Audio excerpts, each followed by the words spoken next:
ప్రియమైన వాళ్ళారా, ప్రభుని యేసుక్రీస్తు నామములో ఈ యొక్క ఉదయకాల సమయాన మీ అందరికీ నా హృదయపూర్వక వందనాలు తెలుపుకుంటున్నాను. ఈరోజంతా కూడా మీరు చేయబోయే అన్ని విషయాల్లో దేవుని హస్తము మీకు తోడయుండి మీకు చేయాన్ని కలుగుజేయను గాక.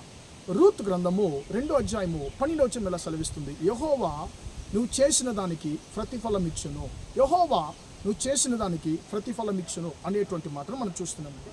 ప్రియులారా, మనము చాలా క్రియలు, చాలా పనులు ఈ యొక్క లోకంలో మనం చేస్తుంటామండి. చాలా ప్రయాసాలు మనం పడుతుంటాము. కానీ ప్రియులారా, మన యొక్క క్రియలకు, మన యొక్క ప్రయాసాలకు తగిన ప్రతిఫలము దొరుకుతుందా అని మనం ఆలోచిస్తే అనేక సార్లు ప్రియులారా, మన యొక్క ప్రయాసానికి తగిన ప్రతిఫలము దొరకడం లేదనే చెప్పాలండి. ప్రియులారా, కొన్నిసార్లు మనము ఎన్నో విషయాలకు మన యొక్క ఉద్యోగం కొరకు కానివ్వండి, లేకుంటే మన యొక్క బిడ్డల యొక్క భవిష్యత్తు నిమిత్తం కానివ్వండి, లేకుంటే వేరే ఏదైనా విషయాలు కానివ్వండి, మనము చాలాసార్లు ఎక్కువగా ప్రయాసపడుతుంటామండి, కష్టపడుతుంటాం. కానీ ఆ యొక్క ప్రయాసానికి తగిన ప్రతిఫలము దొరుకుతుందంటే దొరకడం లేదండి.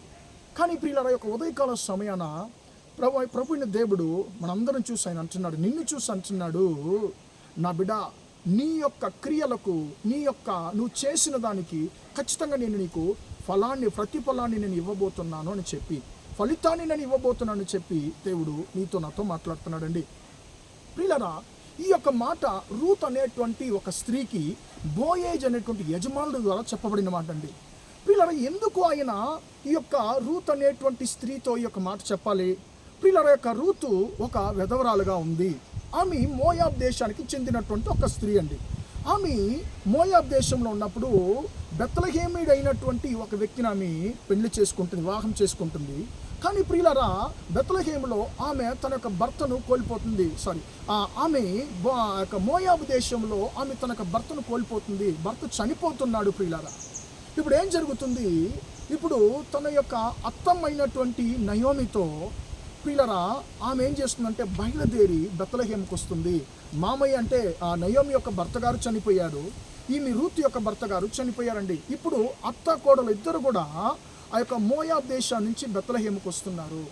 ఇప్పుడు అత్తమ్మ అంటుంది, అమ్మా, నీ సహోదరి వెళ్ళిపోయింది నీ దేశానికి, ఆమె ఇంటి దగ్గరికి వెళ్ళిపోయింది, తండ్రి ఇంటికి వెళ్ళిపోయింది, నువ్వు కూడా వెళ్ళిపో అని చెప్పి అన్నప్పుడు ఏమంటుంది, నేను వెళ్ళను, నేను చనిపోయేంత వరకు నేను నీతోనే ఉంటాను, నీ దేశము నా దేశము, నీ జనులు నా జనులు, నీ దేవుడు నా దేవుడు అని చెప్పి ప్రియులారా, ఆమె ముందు వెనక పరిచయం లేనటువంటి ఒక దేశముకు ఆమె వచ్చింది. ఒకవేళ తండ్రి ఇంటికి వెళ్ళి ఉంటే, ఆమె తిరిగి మోయాబ్ దేశంలోనే ఉండుంటే ప్రియులారా, ఆమెకి సంతోషం మళ్ళీ దొరికిండేది. ప్రియులారా, ఆమె ఇష్టపడినటువంటి అన్నీ ఆమె ఖచ్చితంగా దొరికింటాయండి. కానీ ఈమె ఏం చేస్తుంది, నాకు ఈ దేశం వద్దు, నా యొక్క తండ్రి ఇల్లు నాకు లేకపోయినా పర్వాలేదు, నేను నీతో వస్తానని చెప్పి అత్తమ్మని గట్టిగా పట్టుకుంది.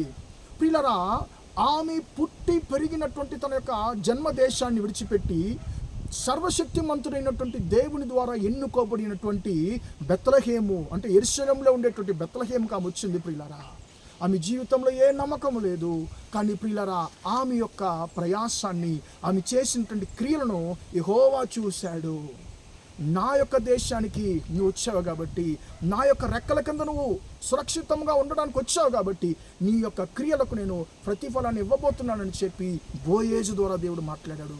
ప్రియులారా, ఏం జరిగింది? ఆమె జీవితాన్ని కోల్పోయింది. కానీ బెత్లెహేముకు వచ్చినప్పుడు ఆమె జీవితం మళ్ళీ కట్టబడింది.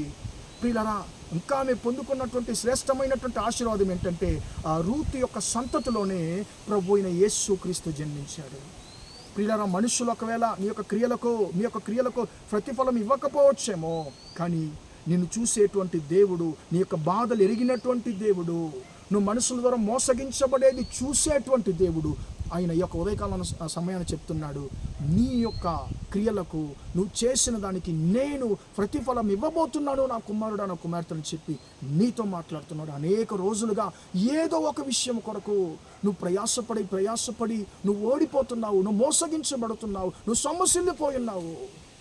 అయ్యో, నా ప్రయాసం అంతా వ్యర్థమని చెప్పి నువ్వు అనుకుంటున్నావేమో. ఈ యొక్క ఉదయకాల సమయాన దేవుడు అంటున్నాడు, నీ